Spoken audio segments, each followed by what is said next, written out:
In the year 1692, a wave of hysteria swept through the small Puritan town of Salem, Massachusetts. Fear of witchcraft and the devil's influence led to one of the darkest chapters in early American history, the infamous Salem Witch Trials.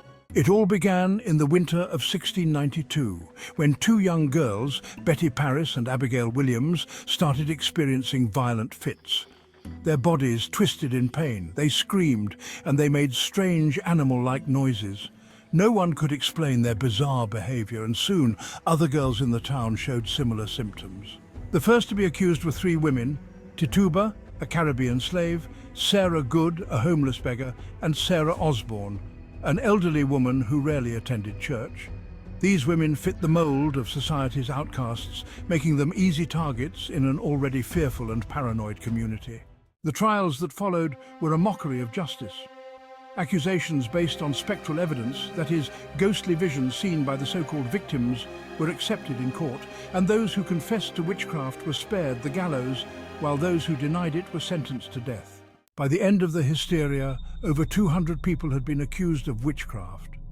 19 men and women were hanged. One man, Giles Corey, was pressed to death with heavy stones, and several others died in prison, all based on fear, superstition, and false claims. So why did this happen?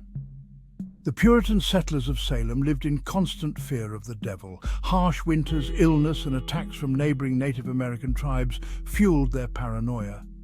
But historians believe other factors like personal grudges, land disputes, and deep-seated distrust of outsiders played a big role in the frenzy. By October 1692, the governor of Massachusetts finally intervened, stopping the trials and disbanding the court. Years later, many of those involved, including Judge Samuel Sewell, publicly apologized for their role in the tragedy. But for the victims and their families, the damage had already been done. The Salem Witch Trials serve as a powerful reminder of the dangers of mass hysteria and the consequences of scapegoating the vulnerable. Even today, we are reminded that fear and ignorance can turn communities against one another with devastating results. Remember to question fear and stand up for justice, even when the crowd demands otherwise. Thanks for watching. Don't forget to like, comment, and subscribe for more fascinating stories from history.